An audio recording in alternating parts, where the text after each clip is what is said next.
What is going on, people? Welcome to Throwdown, episode 271. I'm your host, Tony Polanco, and I'm joined by Emilio Lopez. What's up, people? How's it going? Chris Seeley. Hey, what's up, everyone? Carlos Romero. What it do? Adam Vale. Happy New Year. And Brian Manjoma. Yo. All right, no Brett action. He'll be here later, though.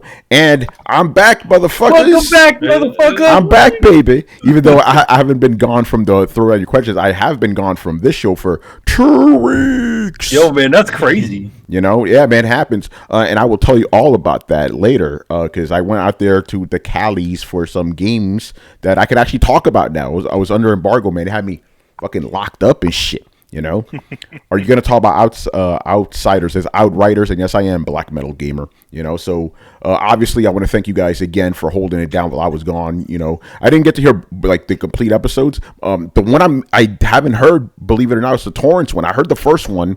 I haven't heard Torrance one. Torrance, I'm pretty sure he went fucking crazy as always. You know, I mean, he was pretty good. I will say this though, and I said it on the last show, like. Because I did hear the beginning, I did hear at least the first 2 segments with Torrance. I just find it funny, right? How, like, as soon as I'm gone, like, cursing stops, basically.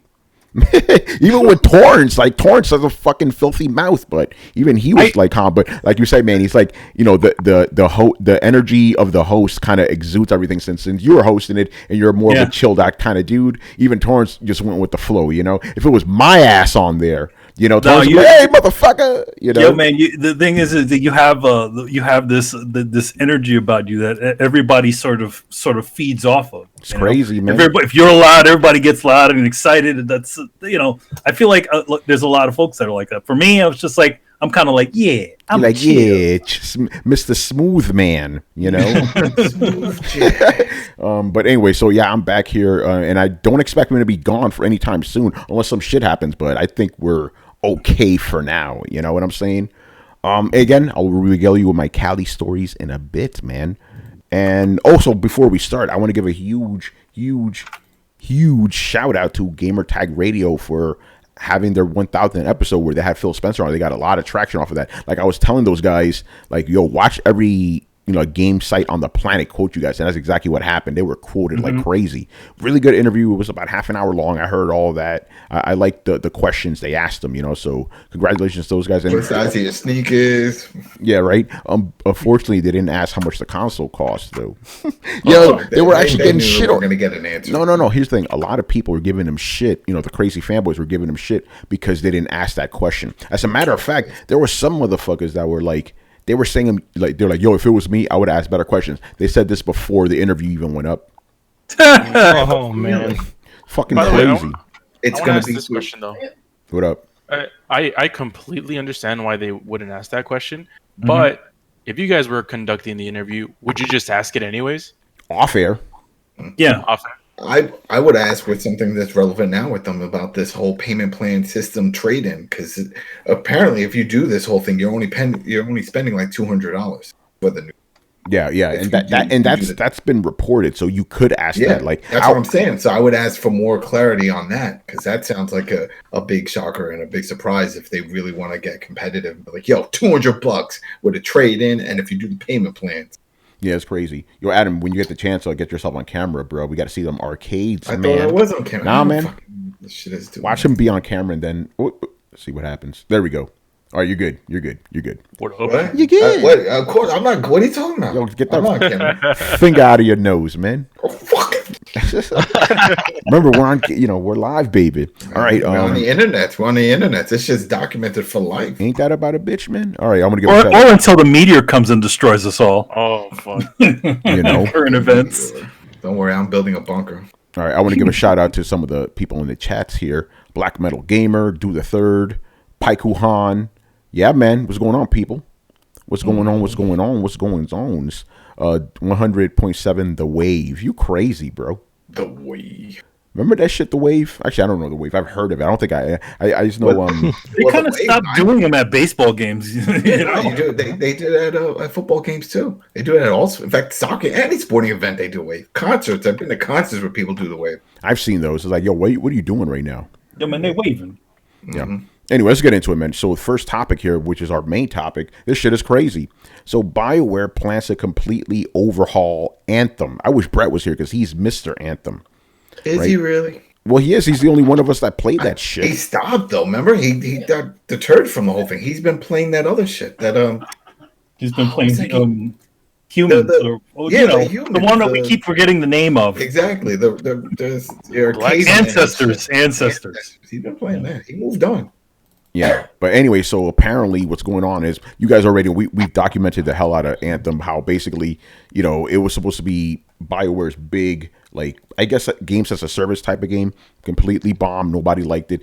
Like, there was one point, not pretty recently, where they were selling the game for $5. Like, that's how bad it got, and we were like worried that EA may just cut the cord on BioWare because that's what EA does, So now it seems that they're giving them a second lease on life and trying to restart this thing. You know what it sounds like to me? Like Final Fantasy 14. Remember where they launched that game? It was all Realm fucked Reborn. up. Yeah, Realm Reborn was all fucked up. So yeah, I mean, not Realm. The original version was all fucked up. So they released Realm Reborn. That's a tongue twister, by the way. And the game's super, super successful now. So I'm guessing that EA and Bioware are hoping for a Realm Reborn type of deal here. You know what I'm saying? Well, let's really guess. Let's see. What do you think they're going to do? I'll start it off. I think they're going to add some offline content. It's going to be, that's the big issue, that you always had to be online and had to do the matchmaking and all that. And they're going to be like, nope, now you can play by yourself or with private invites with friends. And if not, you'll just have AI buddies and you can do all the missions. I think they'll add something like that. What do you think? I don't know. You know me, I don't like to speculate. I'm just reading off the article here. Apparently, it's going to be something like Anthem next, kind of like No Man's Sky next, where they just completely overhaul this shit. I could see them doing like an actual, narrative-based thing, like you just said, but I don't really know what the hell they mean, because I'm like, okay, what do you mean by overhaul? Are you completely going to overhaul the actual like mechanics too, like the flying, the shooting, the cover system? Usually it means, that's usually overall recalibration of everything. Like, at what point does it just problem? No, I don't think that was the problem. I think the problem was the fact that, like the game lacked a story, Yeah, there was no content. There was no story. All the grand things they planned to do, they didn't do. But I don't understand why why announce that you plan to overhaul a game? Why not just do what Hello Games did and quietly do it and then go, hey, we know we let everyone down. Here's the update. They started with Fountainhead and all this stuff, and they kept building on it. They didn't go, hey, we plan to overhaul No Man's Sky. They just did it. Yeah, that's so right. I don't understand what the point is to say, like, oh, we plan to overhaul it. And even the article says they don't know in what form it's going to take or if it should be released at all. Which is like, yeah, maybe I'm being too pessimistic about it, but my thing is like, you fucked up, man. Just stop. You know what I'm saying? Like, release Anthem 2 if you can, if EA will allow it, but don't bother with this shit. It's already tainted, kind of. I'm just being real right now, kind of like the Xbox One. That shit's already tainted, so it's better to just go with Series X and just start fresh. I think Anthem 2 would be a better way to go than Anthem Next or whatever the fuck they're gonna call this thing. And you're right, Chris. Wait, Adam, your guesses are pretty much as good as this article's. Nobody knows. You know what I'm saying? So you may as well fucking just speculate. But it's one of three right now that's going through this, because we got in March 3rd, Division 2 is doing the full overhaul of everything. Everything's changing. The specs, every gear's disappearing, some new shit's coming, everything is changing. And then we also have that happening in Breakpoint. They're doing another Breakpoint, they're fixing that. Here's the thing, I'll get to Division 2 later, because that's not as massive an overhaul as this apparently is. Oh yeah, it is. Well, again, I played the shit. It's not that much of an overhaul. No. You well, again, we'll get to it. Just skipping ahead. But yeah, it sounds like they're just gonna do a complete rehaul. So who the fuck knows? But again, my opinion, don't even bother. This shit's done. What about Brian? What's your thoughts on this, man? I don't really care that much. Again, the game launched. I played it when I had like a month free of the EA Origin thing. I played it for maybe 3-4 days, and it had some good ideas, but the execution just felt really bleh. It's like, for a game that was like a looter shooter, you didn't really get much loot, and loot you did get was kind of just not that great. It's like you meant to douse me with loot, like sprinkle the loot on me at all times, make me feel that much put it stuff. Pour it all over my body.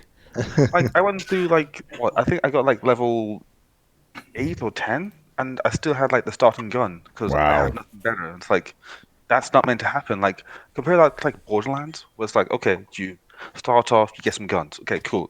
Next mission, get some guns. Next mission, get some guns. It's like you're giving constant stuff to work through. Whereas this is just like it felt very sparse, the loot. But I did like the idea of how the game works with the powers and how you can prime them and explode them. So that was quite like cool. But it just I don't know. It just didn't grab me. It just felt like there was like lots of good ideas there, but it didn't work well together. Yeah, but I mean, when we played, I think it was what me, Tony, and someone else were Yeah, playing Big Mike, I the believe it beta. was.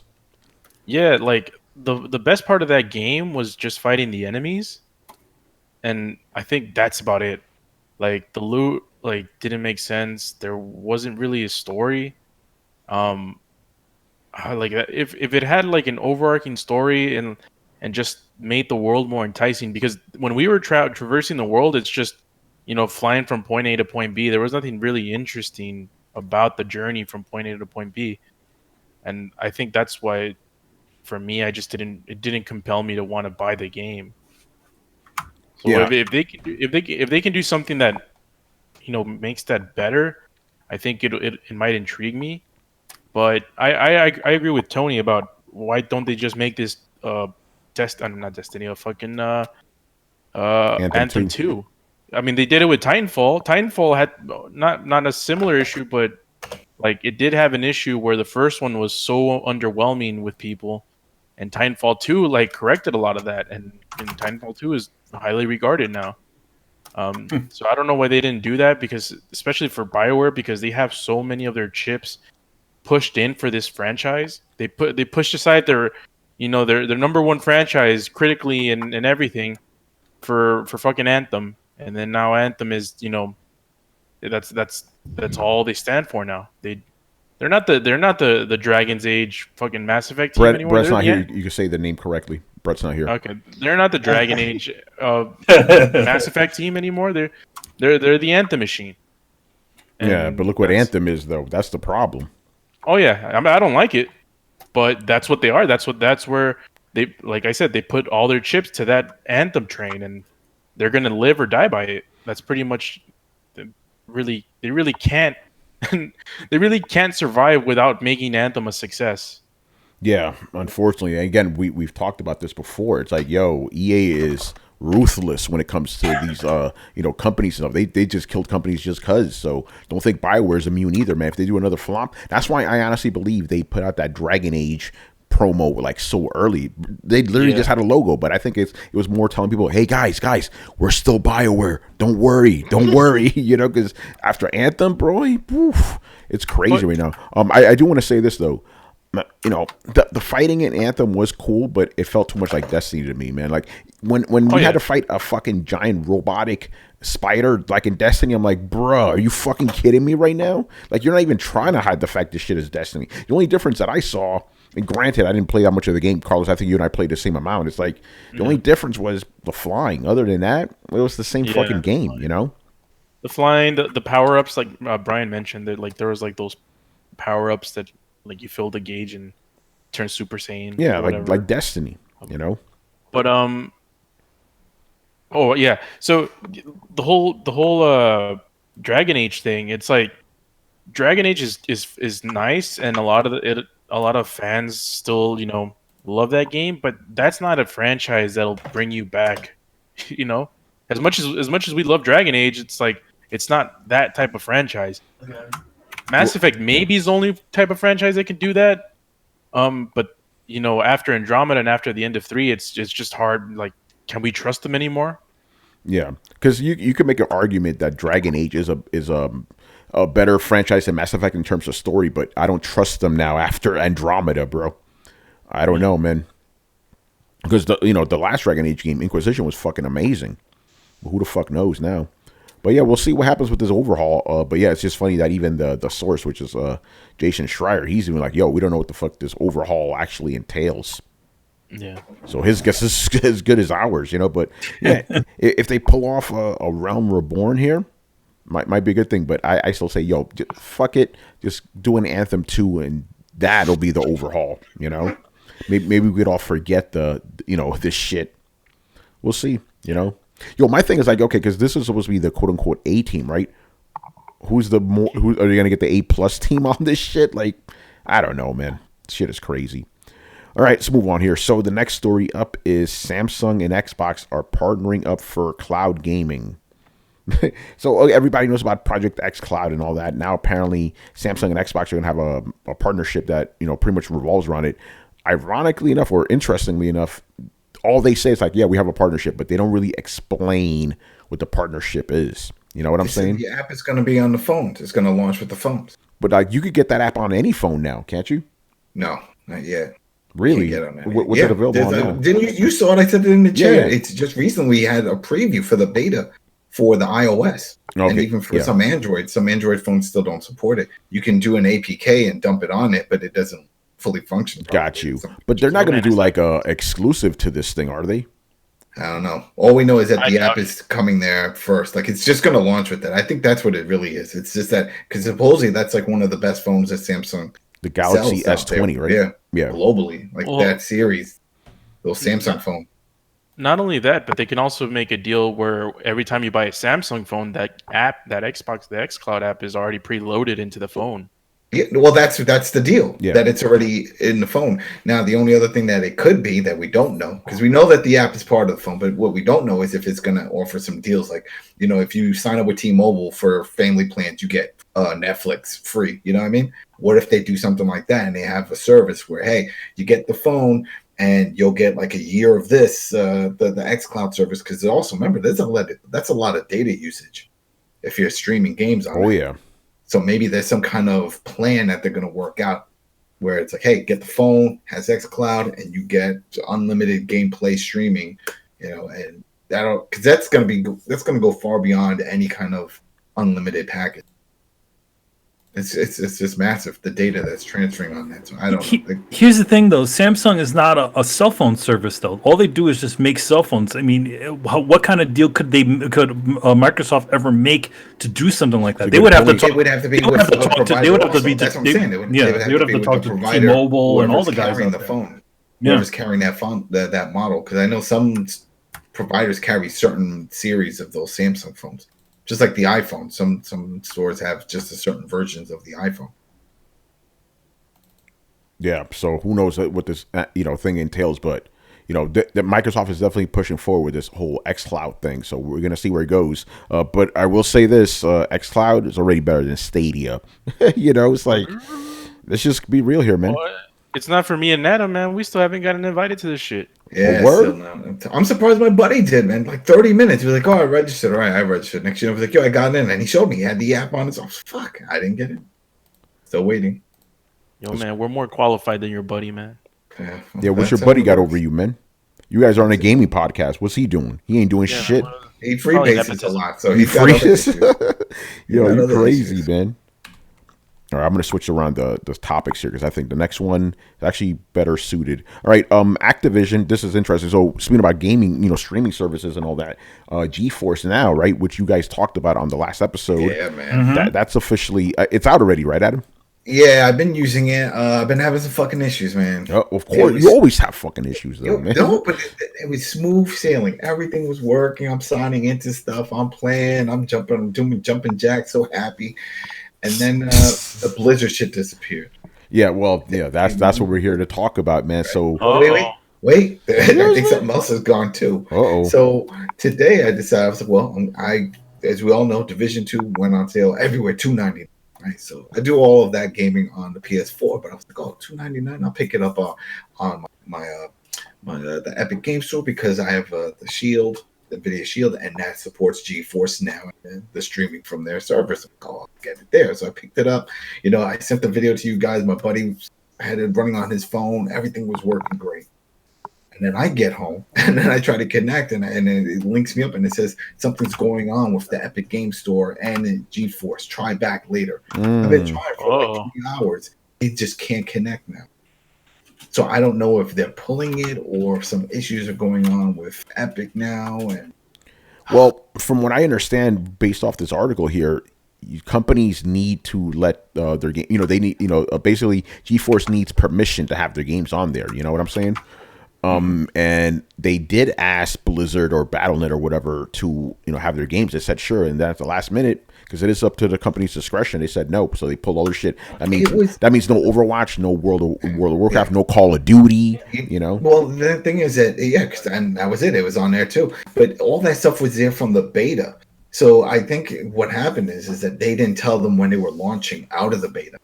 Maybe. And remember, now this GeForce Now has been in beta for about 2-3 years, maybe even more than that. So it's been a while. So who knows? Maybe they forgot all about it and didn't even know. Because a lot of people now, this is a speculating part. A lot of people thinking that the reason why they pulled out is because maybe they're trying to work out an actual exclusivity deal with Nvidia.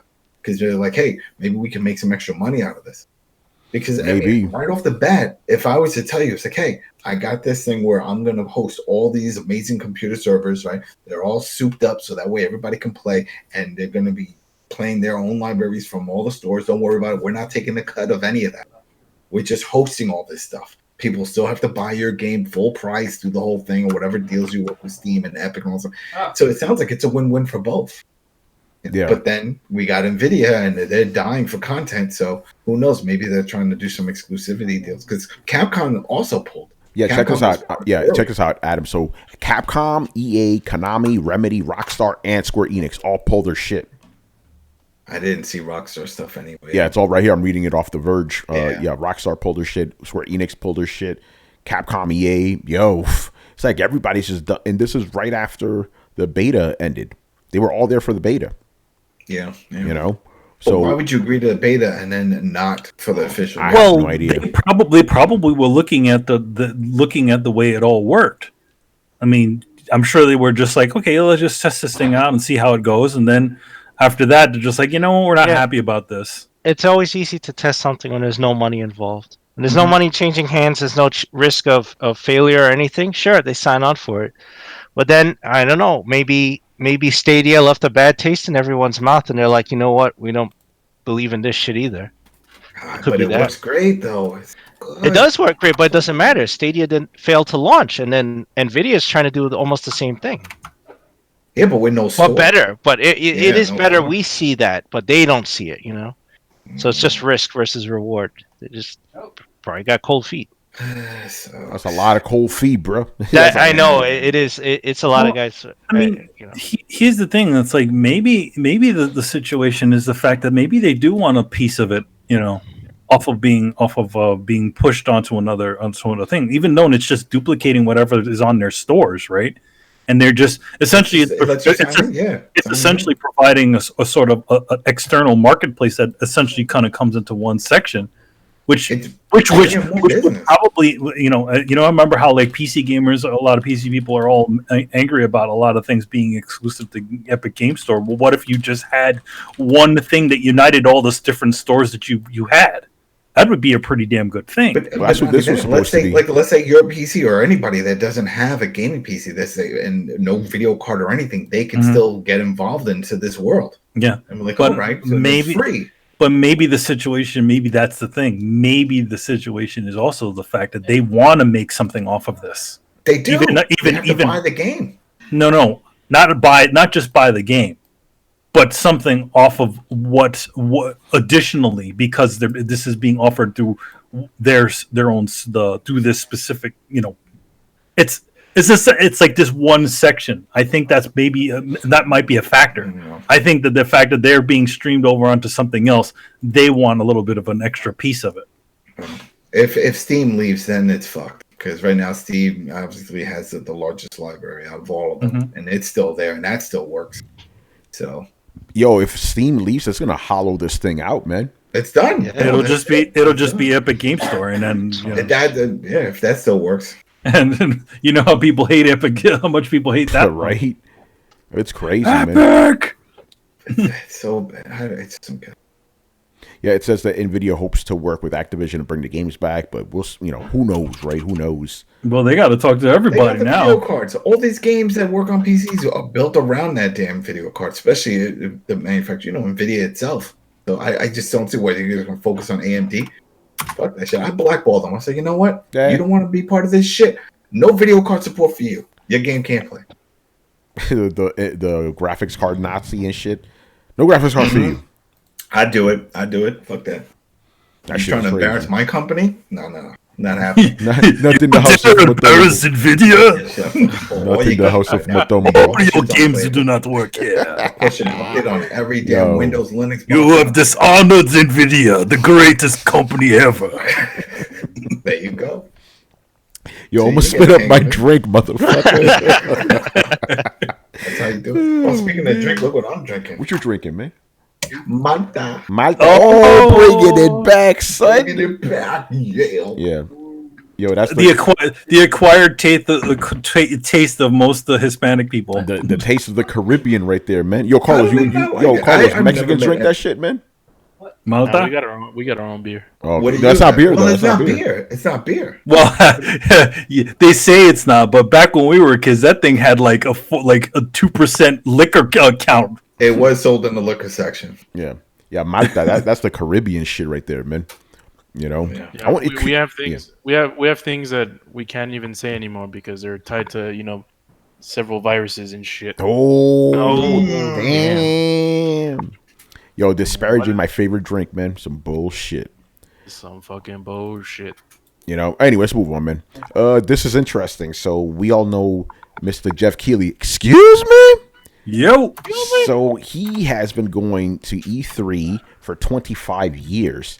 For the first time, and in recent years, he's actually hosted his own show. I'm actually forgetting the name of the show he hosted, but he always had a little show. As a matter of fact, It's like E3 Live, it was called? E3 Live, right? I remember there was this one year where me, Gary, JJ, and Richard, we were in the background on one of them. It was kind of funny, like, "Hey guys, just go, in the background, act natural." I'm like, "Yo, we do podcasts all the time. We know what the fuck to do." So we were just so in the background. So anyway, after 25 years of attending E3, he will not be going this year. So here's the thing. Yeah, How old is this dude? he's probably like in his 40s or something, 50. Yeah, he's been, dude. Geoff Keighley has been in the industry for a good minute.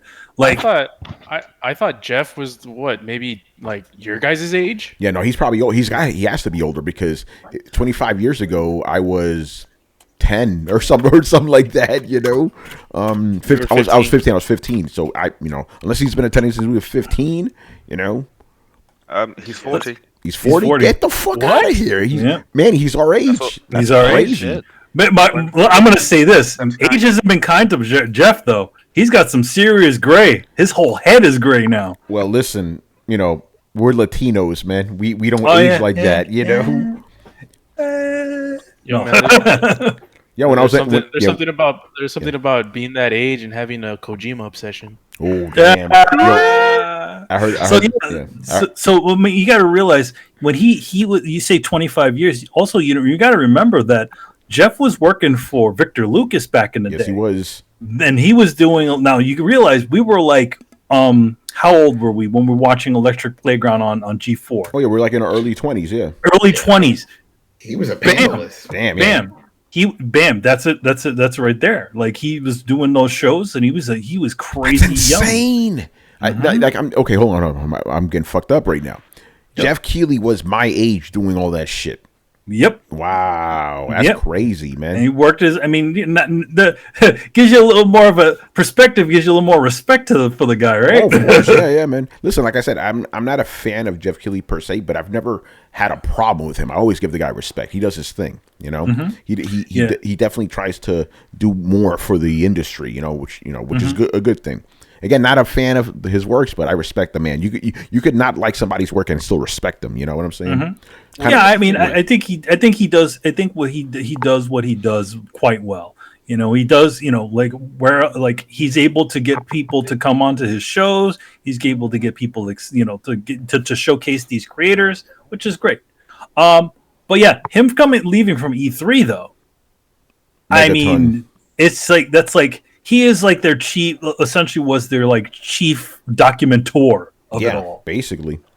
Well, and here's the thing with him. It's like, he's not comfortable with the direction that they're taking the E3. And I'm like, E3's been through a fucking a lot of shit in the past 25 years. So what the hell made him want to fucking leave?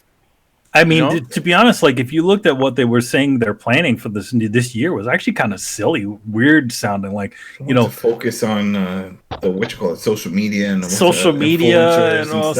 and like hiring famous people. Like it's weird because they don't seem to get it.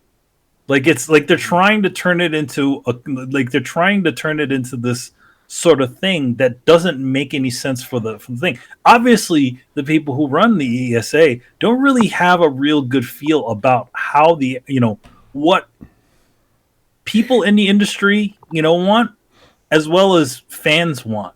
They made it seem like they were needed, like the industry needed them, when it's not the case. And I think that's a bit of hubris right there. The industry doesn't need E3. No, let's just say that. And every single time, every single person, every single studio that walked away from that thing proved it. Just because Activision was I can't remember. I can't remember. I don't think Activision has been there for years. No, Activision. No, they've been there. They've been there, and they're going to be there this year too. Some studio has just decided to stop going. Well, EA. It was EA. Yeah, was it? Yeah, it was EA. The first one were the first ones to kind of pull the plug on it, right? EA were like gone. We're gonna do our own shit. EA Play.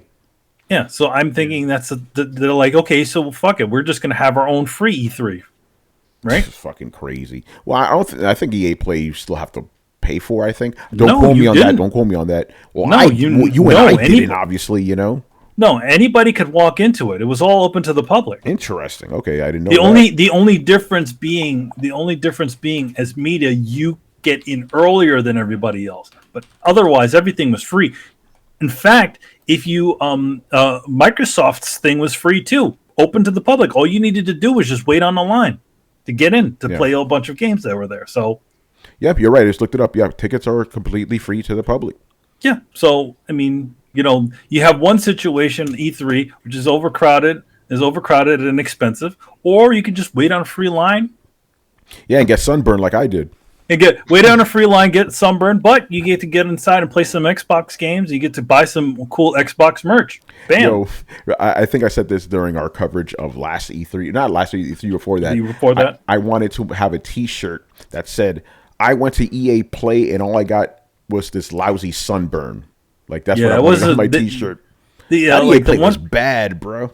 The thing about the EA, I couldn't, even though EA Play was open to the public, I think at the same time they really didn't have a good showing of anything there. Yeah, ironically enough, the only game I wanted to check out was Anthem, and that was just a fucking video. I'm like, what the hell am I going to do with a video? Yeah. I'm not flying 2,000 miles across the fucking continent to watch that shit, But Geoff is pulling the plug. So what's going on now? What is now makes me think? What does Geoff have in mind? Yeah, I want to read. Focusing on his Game Awards shit. No. I don't think he's just focusing on the Game Awards thing. I think there's something more to this. Yeah, let me actually read his statement because there's something in there about that kind of. This is what Geoff Keighley says. For the past 25 years, I have attended every electronic entertainment expo. Covering, hosting, and sharing E3 has been a highlight of my year, not to mention a defining part of my career. I've debated what to say about E3 2020. While I want to support the developers who will showcase their work, I also need to be open and honest with you, the fans, about precisely what to expect from me. I have made the difficult decision to decline to produce E3 Coliseum. For the first time in 25 years, I will not be participating in E3. Here's the kicker. I look forward to supporting the industry in other ways and at other events in the future. He's got plans. He's doing something somewhere else. To be honest, I definitely think. I mean, granted, he also doesn't need that monkey on his back doing all this stuff every single year. He's probably stressing himself out. But I think he's got something else planned. And to be honest, E3, just look at Tokyo Game Show and just look at Gamescom. Right there. That's what you need to do. Yeah, the examples already exist. You don't need to invent the wheel. The wheel already exists, guys. Just go to those. Go to them. Just copy the fuck out of that shit and just slap an E3 logo on it. Yeah, because that's the thing. E3 as it exists now is irrelevant, right? But they could make it a really cool event, just like those other shows. They could do it, but I don't know what the fuck's. ESA is crazy, man. Yeah, and I mean, I don't know. Think about it. Think about how bad that is. Sony, on a year that they're bringing out a new console, decided we're not going to E3. That tells you how bad things are. Yeah, they just That's decided. that was his deciding factor. They said, "Fuck Maybe it." He wanted to leave, and he was like, you know what, fuck this. Then. Yeah. I mean, I here's have the a thing. prediction. And here's the thing. Like again, we Hold on said to like that, this. Carlos. Yeah. Granted, we also I put up in our show notes. There's a little thing that from Yeah, I the got it. coalition, written by Dana, essentially listing off. This is not a final list, but listing off the names of the studios that are officially, the AAA publishers who are officially Yo, don't jump the involved. gun, man. We'll get to that in a bit. Don't jump the gun. Carlos, what's your prediction, man? I think Geoff is gonna host whatever Sony's gonna do. Interesting. Oh, so you think Sony's going to do something during E3 then? Yeah, they're gonna do something during E3. They're just not gonna be there, but they'll have something. And I'm pretty like, what else is it gonna be? Like, what else? Because let's just be serious. Let's just be honest here. Geoff Keighley is a career guy. Like he's a hustler in the gaming industry. Mm-hmm. He's looking for whatever job or whatever opportunity lies where he can take it and move up on things.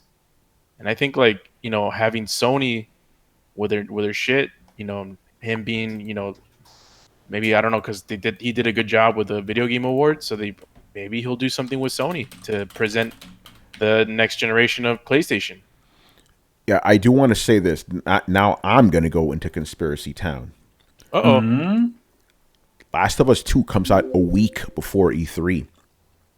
Wait, what? Yeah, May 29th, 2020. What if we actually do get the launch of the PS5 during E3 and the showcase game will be The Last of Us 2? All right. That's too conspiracy right there, man. Yeah. That's a hot caliente one, son. That's some JFK shit. So that's my conspiracy theory that they're gonna reveal the PlayStation 5. Oh, reveal. Yeah, reveal the PlayStation 5. Oh, I thought you said launch. No. That's crazy. That's Sega Saturn shit. No. They know what's gonna do that. Okay. No, they're gonna.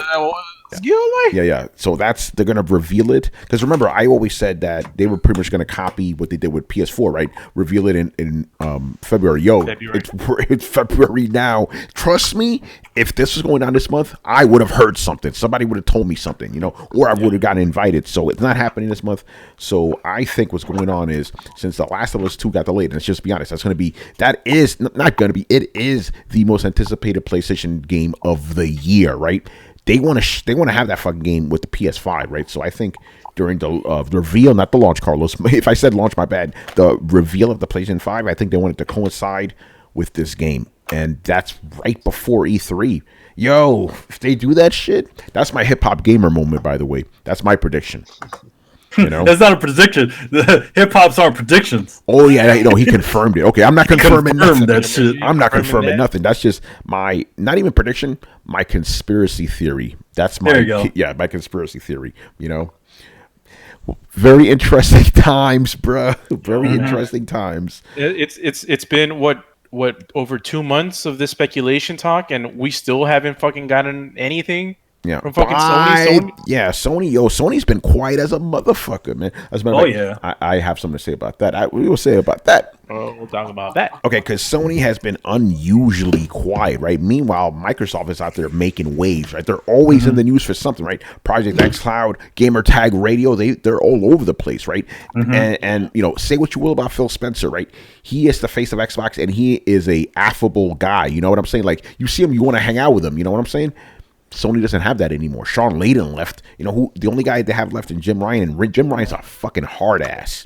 And I think now that he's running PlayStation, that kind of attitude permeates the entire company. Because think about it, they lost Sean Layden, they lost Gio, they lost Shuhei, they lost Adam Boyce, all these guys. Shuhei's there, but he's not doing his old position anymore. Yeah, but you know what I'm saying? Like, those were the guys that were just up front and center, and they were very likable guys, right? Sony doesn't have that anymore. They just have this hard ass Jim Ryan. So, and it's bad, man. And I think because of all this shit that's going on behind the scenes with Sony, maybe that's partly why they're kind of delaying the announcement. But it's like, the way I see it, I'm like, yo, Xbox is making waves every fucking day. Even if it's innocuous shit like the fucking Air Jordans and shit, they're always in the news, right?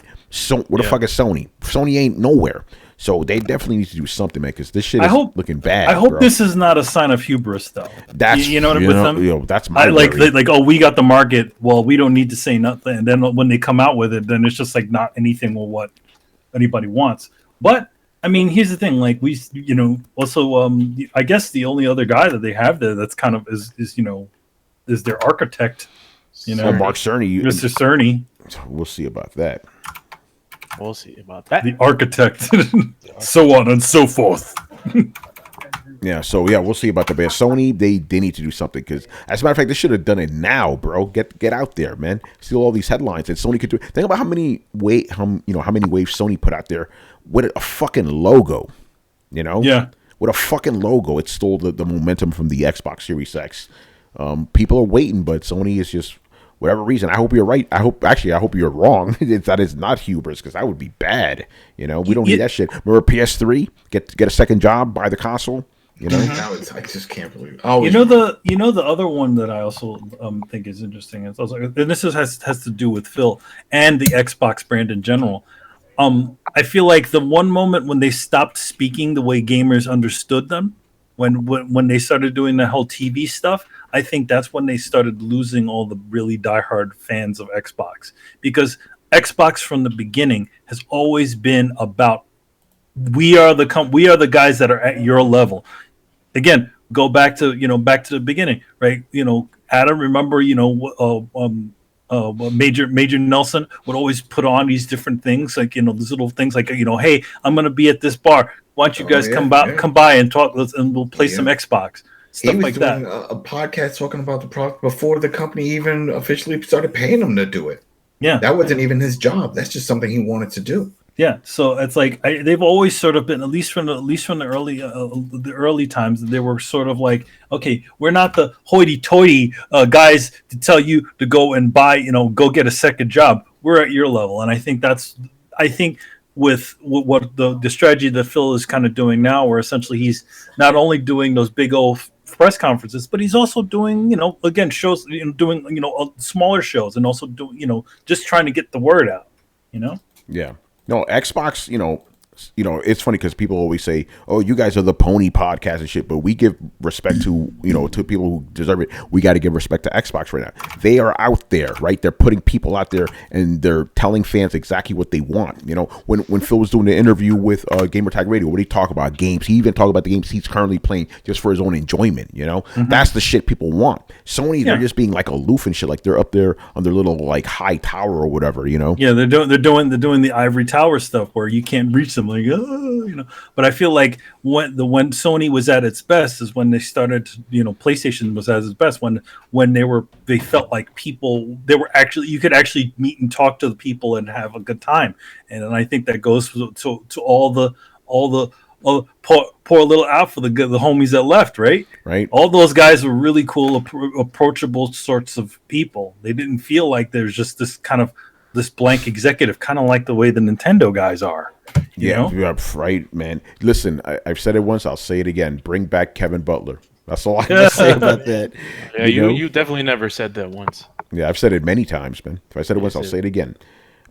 Chris, what's your take on this? Bring back the fake executive. Yeah, the fake executive. Chris, what's your take on Geoff Keighley leaving, man?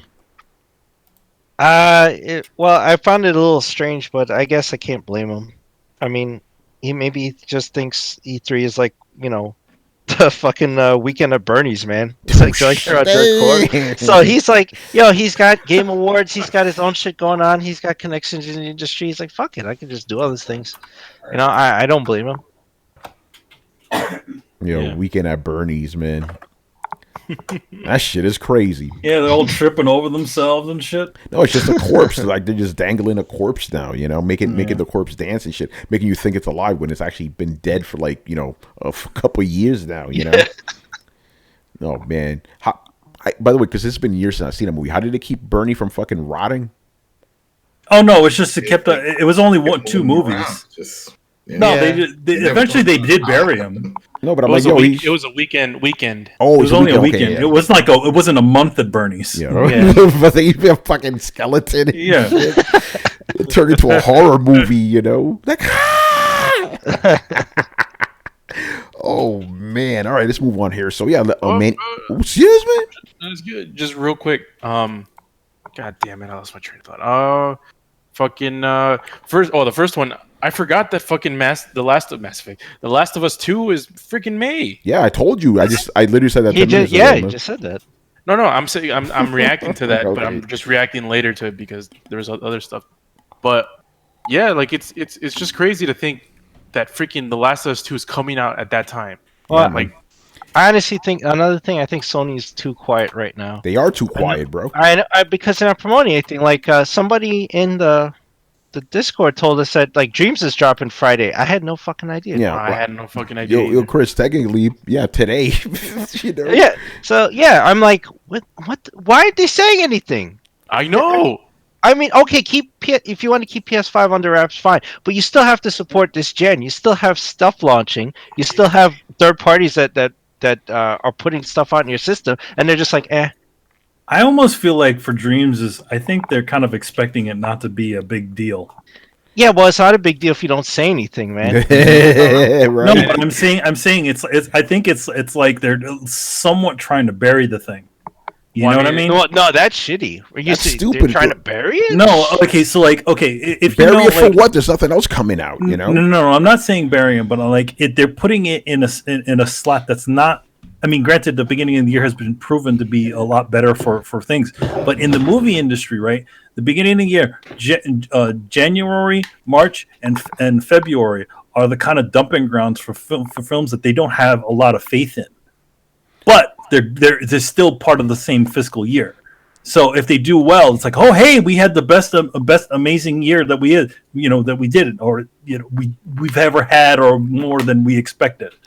Yeah. So I think, but let's just be real though. Yeah, like that is true for the movie industry, but for the games industry, February has proven extremely fucking lucrative. You know, that is a good time to drop games. So as we've seen this generation, February and March specifically, so they're dropping this game at a very good time. It's just they're not communicating it. What else does Sony have right now? This is their biggest. This is their biggest fucking game, and they're not even advertising it. I feel like the last vestige of PlayStation 4 games have kind of been a little bit light on promotion. But then again, we've said Sony has always had really bad promotion with any of their shit anyways. No, you're right about that. Yeah, that's a constant problem with them. I mean, Death Stranding probably had the most of that I've seen. Yeah. Days Gone. No, Spider-Man, yeah. But I'm sure like Days Gone, another one. That's kind of a bury me game. Well, no, that wasn't a bury me. There was plenty of ads for Days Gone. I saw Days Gone's ads on YouTube, on TV. I didn't see anything for Dreams. Yeah, Brian, didn't you see some shit on your buses over there for Days Gone? Yeah, Days Gone was everywhere, even at cinemas. I think I went to watch a couple of films around that time, and it was there. Yeah. Was it at Trafalgar Square? There you go, Trafalgar Square, baby. It wouldn't be at Trafalgar Square. It'd be like Piccadilly Circus because they have movie theaters there, right? Not anymore, right? Not after what happened in Call of Duty. Yeah. I was gonna say not after the incident with the werewolf. You remember American Werewolf in London? I remember that mission in the new Call of Duty in London. Yeah, that was cool, man. That shit was crazy. That was really cool. What are we talking about again? We're talking. What the fuck? It's E3 at PlayStation. Yeah. So, We're talking about ads, Brian. We're talking about ads. Days Gone. Yeah. All right.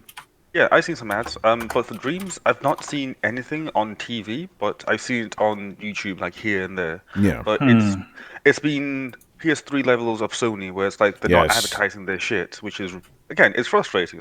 Again, because we said this like years ago, like they need to advertise their shit way more, and I don't know why they're doing it why they're not doing it with Dreams. It's weird. Yeah, okay, by the way, full disclosure, I'm going to review the game. I received a review code a couple of days ago, and even I was like, whoa, this shit's out? Even I was surprised, So expect that review from me soon, people.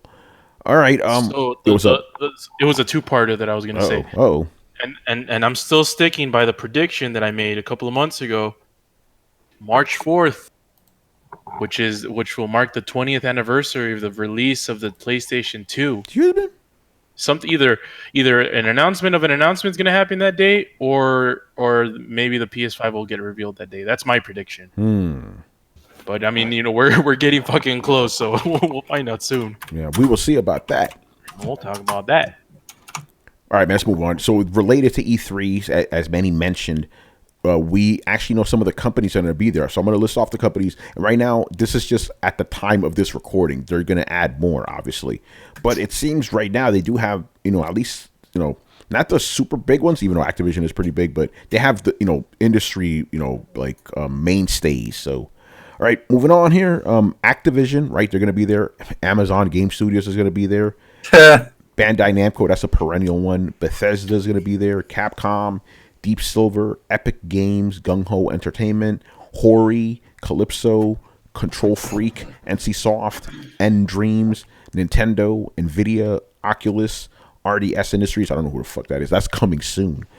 Rebellion. I don't know who Rebellion is. Sega, Square-Enix, Take-Two Interactive, THQ Nordic, Ubisoft, Unnamed VR by Parascoma. Okay.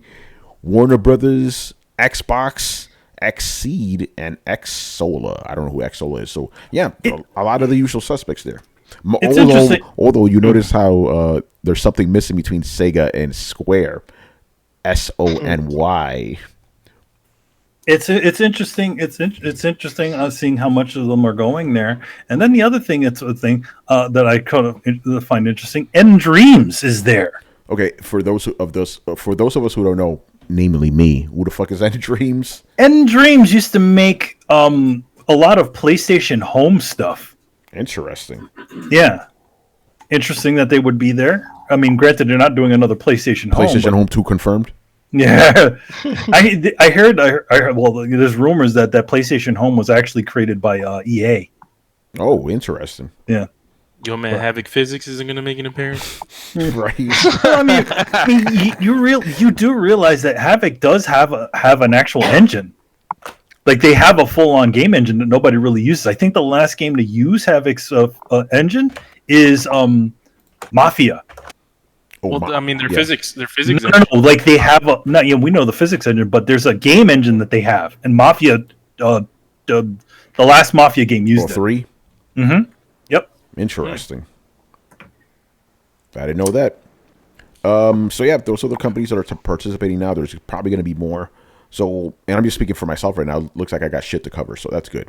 A lot of these companies I get invited to all the time, so I will definitely be busy. You'll be good. I mean, if you went to E3 last year, you probably would have been fine too. Probably, yeah. To be fair, though, because I didn't go because Sony wasn't there. That was one of the main ones.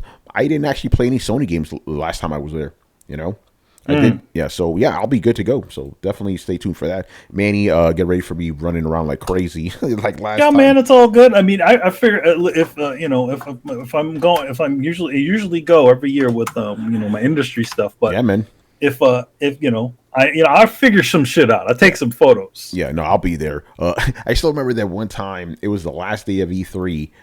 And that was my busiest day too. I was running around like crazy, so I'm flying down one of the halls, and I see you and Black Oni, right, who hosted us last week, and he kind of started getting up like I was about to chill with him. I'm like, dude, I gotta go. Yeah, and it was to check out Darksiders of all games. But hey, Joe Maduro was there. He remembered me from the previous year. That was the year me and Chris went to go see him. That was dope. Mm-hmm. Oh, that was also interesting too, because like Joe knew who I was because from my comic work, which I'm surprised of. Yeah. So yeah, that was really cool. Yeah, when he saw me, he's like, "Hey, you're the Darksiders fan." Right? I'm like, "Damn right." All right, so yeah, so let's move on. Where the fuck are we?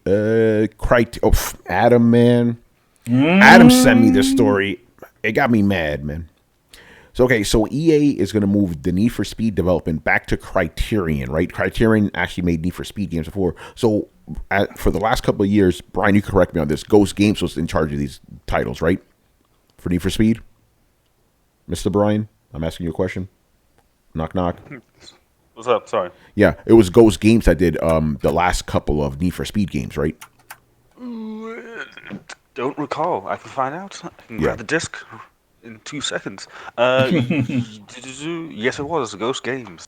Ghost Games. So yeah, they're no longer. By the way, the Ghost Games versions of Need for Speed. The thing I remember about them is they had full motion video.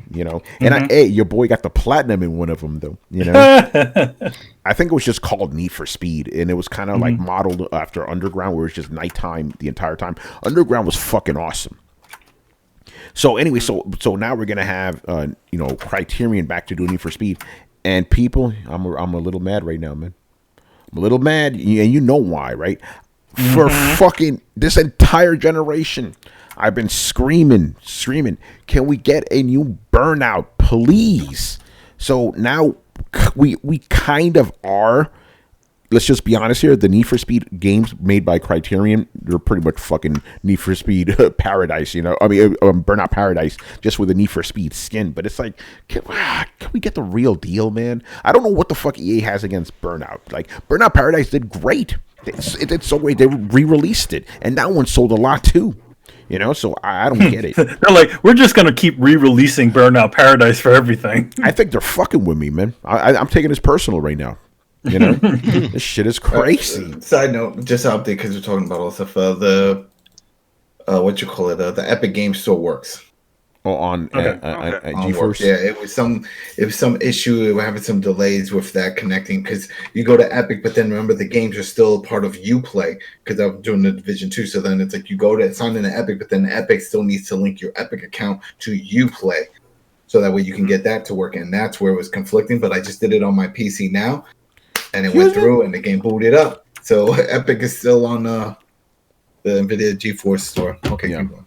All right, Adam, I still want your thoughts. Yeah, no, I still want your thoughts on this later. But anyway, so check this out. This is kind of interesting. I'm reading this off Game Industry Biz. So Ghost Games used to be EA Gothenburg, right? They are going to return to that again. They're going to become EA Gothenburg, and they're going to act more as a engineering hub for other EA games. So that's so those guys aren't losing their jobs, so don't worry about that. They're just being repositioned, I guess, for the lack of a better term. Repositioned. But they ain't getting no window seat, so that's good. Gothenburg, great fucking metal out of the city, man. Yeah. Yeah. All right. Yeah. Well, you mean slide out of the south? I just don't understand what's going on with EA that they just don't see that this is what people want. Maybe the reason why they're doing this whole move now, finally to Criterion again, is because of that Burnout Paradise remaster that they did. Maybe it sold well. I don't remember seeing sales numbers.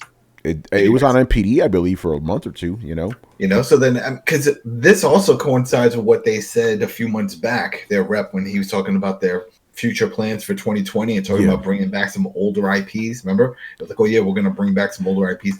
And I guess besides that, maybe selling well, but then just take a look at Capcom.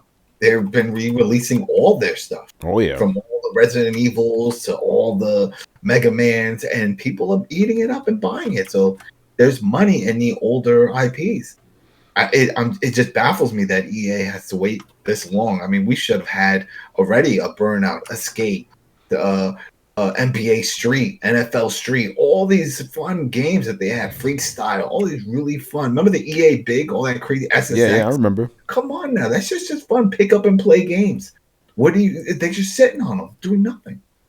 That shit is crazy. I don't fucking get it. It's like, yo, bring back Burnout, please, man. That's all I'm asking for. I'm not asking for a lot, EA. Just Burnout, by the way, random question here from Big Mike. Are any of the crew playing Bleeding Edge tomorrow? I didn't know Bleeding Edge was going to be available. Yeah, I didn't know either. Tomorrow's Valentine's Day, man. We're going to the club. Yeah. Bleeding Edge. Happy Valentine's Day. Yeah, right. Well, not only that, Dreams. Yeah. Yeah, that's Dreams right. is coming. So that's a club too. Welcome to Dream. Bleeding. They do sound like club names. Let's go to Bleeding Edge. Let's go to Dreams. Well, yeah, there's a strip club near me that's called Dreams. So yeah. Oh shit! There you go. And there's one near me called Party in the Pants. Yo, you are married, aren't you? Not on this podcast. Married to Jesus. Yeah. See, now me and my kids, they're excited for Valentine's Day for a different reason. Disney's new movie coming out, which is Zombies 2. The Revenge. No, but that's the thing. They're good zombies. If you watch Zombies 1, it's like High School Musical, but with zombies. Right. Weird. Yo, Okay. all I'm going to say is I'm not going to say too much. Yo, Carlos, New Orleans. That's all I'm going to say about that.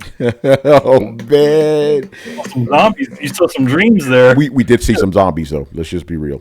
We saw some zombies. Some of those meth heads. Oh, man. That was more drunk motherfuckers, All right, let's move on here. So this is interesting. So Quantic Dream, right? We heard that, earlier this year. I believe it was, no, not earlier. It's fucking 2020 already. So late last year, 2019, they pretty much were bought by Tencent, I believe, and effectively became a third-party company. They were affiliated with Sony for years, ever since Heavy Rain. Now they've gone fully independent. So I probably should have read the story a little bit more, but I believe they broke away from Tencent. It's sounding that way. Yeah, because think about it. If they're fully independent, that means they're no longer under Tencent anymore. Yes. Wasn't Tencent just an investor? Well, they're investing, they're not under them. They're just taking money from them. Yeah. If they're an investor, that's also true. But I just find it interesting. No, there's a lot of companies that are affiliated with Tencent. Yeah, that's what I'm saying. They don't say that they're under them. They just say they're taking money. Games is affiliated with those guys. Yeah, they've been taking money. That's where the antitrust comes along, because there's this big ass Bungie company that's gobbling up a bunch of different studios. Mm-hmm. Okay, no, you're right. They grabbed my bad, people, my bad, because I get these two confused. It's not Tencent, it's NetEase. That's the other Chinese company. No, the Chinese.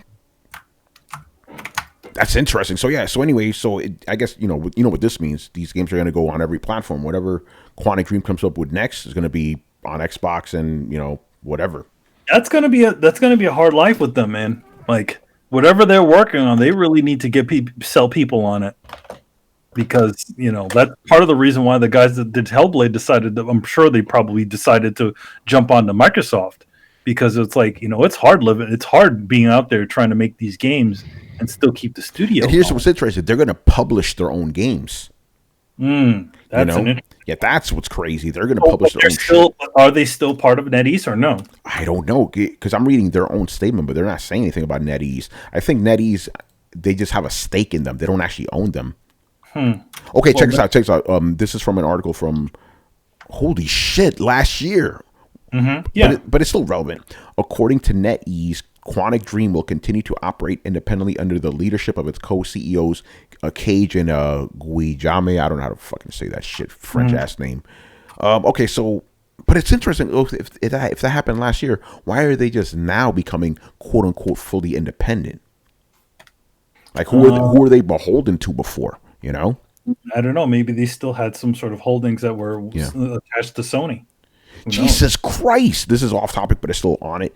NetEase invested $100 million into Bungie last year. Oh, no, I didn't know that. We knew that. We said that on the show too. Yeah, we said that about the Tencent. No, it was. We knew that the Bungie had something to do with them. That's how they were able to pull themselves away from Activision. Yeah, but that was Tencent that gave them $100 million. Well, this is NetEase right here. Shit. Ooh, excuse me, people. Chris, correct me if I'm wrong. Aren't NetEase and Tencent basically the biggest gaming companies out there?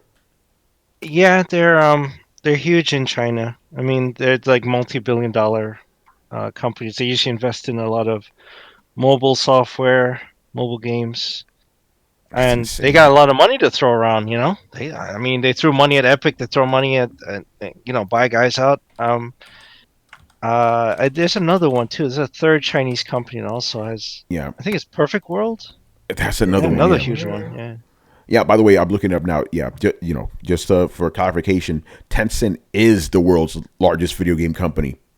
That shit is crazy, bro. Damn. Billions of people, buying your games, man. That'll make you some real serious cash. Yeah, and the funny thing is, most gamers don't even know the name Tencent.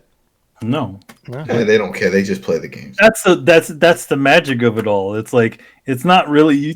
Everybody thinks, oh yeah, the biggest video game company is so and so. No. It's a Chinese company. No, you're right about that. Like if you were to ask the regular gamer, and I'm not talking about casual, I'm talking about an actual gamer, that's on our level of knowledge, right? If you ask them who's the biggest gaming company, they probably say Activision or something, Yeah, probably say Activision or EA. Which would be correct for America or the West, but you forget about Tencent.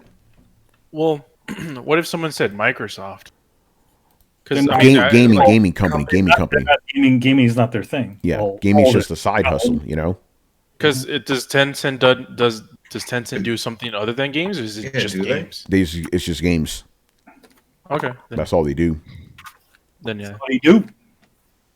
That shit is crazy.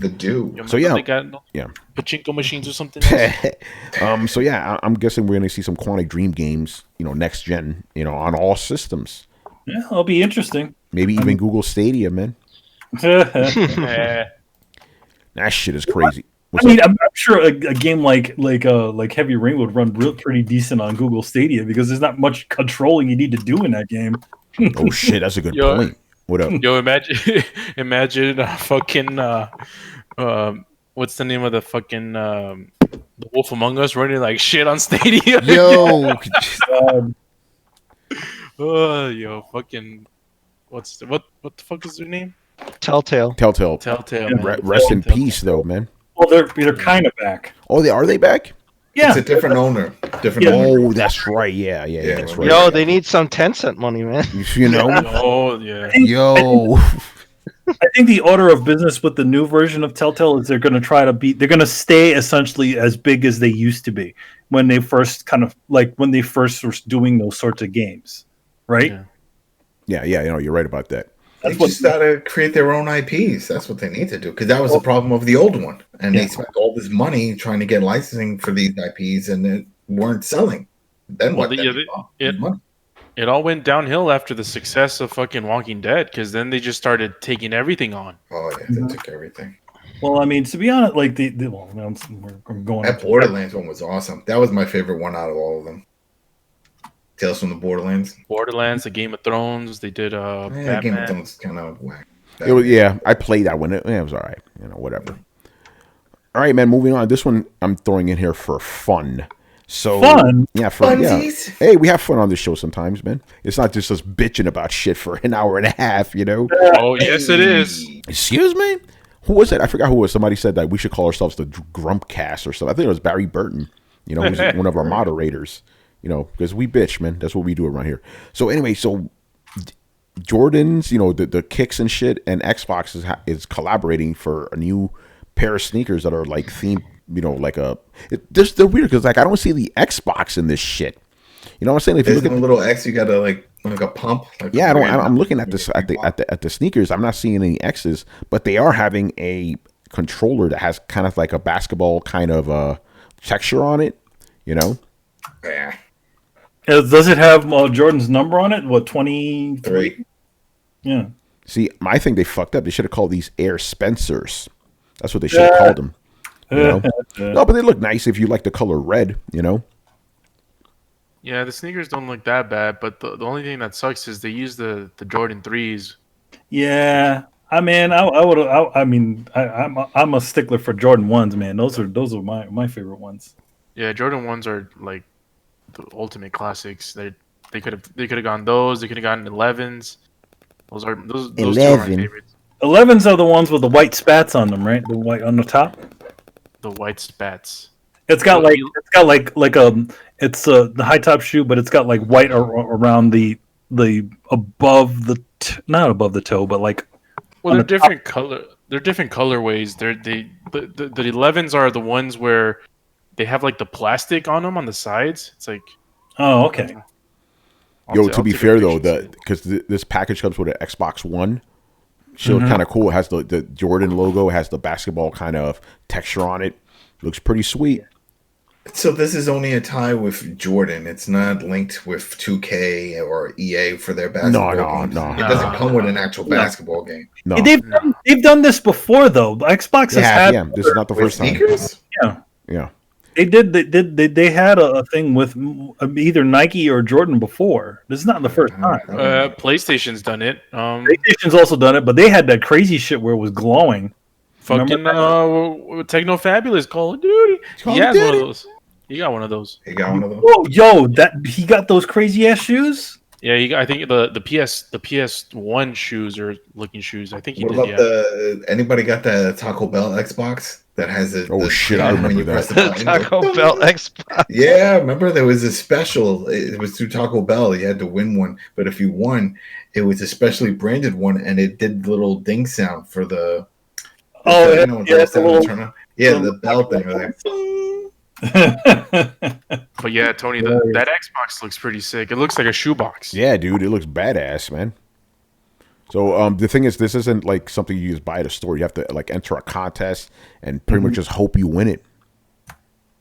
That's pretty much that. Yeah, you gotta be in it to win it. Hey, that's in my bio, man. Is this gonna be on sneakers? No, it's not. Okay. Yeah. I'm pretty sure most people are not going to be able to get this. Nah. Like apparently you have to like retweet the tweet, and just cross your fingers. Get a pair of Jordan 1-offs. And the contest ends February 27th, which is pretty close. How come they don't get Michael Jordan whenever they do these things like with Michael Jordan's company or whatever? How come Michael Jordan never comes out like, "Hey guys, I want you to buy, go win this Xbox"? Come on. By the way, just fun fact: February 27th. Oh no, never mind. February 17th is Michael Jordan's birthday. Wait, can you wear these though? Like, what about the size? Do they check what your size is and put it in a box? Well, here's the funky thing about like Nike. Like Nike has the ability to essentially make custom shoes. So I'm sure if you I'm sure they'll like, okay, we're gonna make sure you do. Whoever wins it, and then they probably get the size, and then they'll be like, all right. Because I'm looking at this box, it looks specially designed with this shoe. And I'm like, what if you're like a 23 or 15 or something? I'm gonna assume 15. I'm sure they're gonna, give you a size that fits. Yeah. You know what I'm saying? Come on now. Unless they're like, oh no, you don't wear them. It's like a collector thing. No, man, I don't want to wear them. Put them on. Then get robbed in the street. Oh, remember? Oh, fuck, man. Back in the 90s? Oh my god. I remember those days. When your sneakers? What? All right, man, let's move on here. So the last thing, we're going to have a little bit of fun now. So as I said at the top of the show, I was not available for Throwdown 270 and 269 because I was in San Francisco and Los Angeles, respectively. Now I can tell you why I was there because I had to be hush-hush, got to keep them secrets, man. So I'm going to do this a little bit in backwards order because I want to save the division for last. So that was the first trip I went on. But the last one I went on, which was last week, I was in Los Angeles for Outriders, which is a new game from Square-Enix. They actually revealed the game last year during E3. It's from People Can Fly, the same people who made Bulletstorm, and they're also responsible for Gears of War Judgment, Painkiller from back in the day, if you guys remember that. And Pain! And ironically enough, the original version of Fortnite, the paid one. They were responsible for that. So basically, and you guys can check out my hands-on preview over at geek.com, which should be up today, I guess, for you guys who are listening on Friday. So the game has all the DNA of those games I mentioned, specifically Gears of War and Bulletstorm. Like it's all cover-based, third-person shooting and all that. But like the weapons that you have and the abilities you have, that's all Bulletstorm because it's fucking crazy. I'm not going to say the game is like original because it's not, but it is a lot of fun to play. And in some aspects, this is where it gets funny. Because the story is basically Earth is all fucked up and humans have to go to this other planet and establish a new life. But then when they get there, shit gets fucked up. Basically, it's a better version of Mass Effect Andromeda, like if they did it right.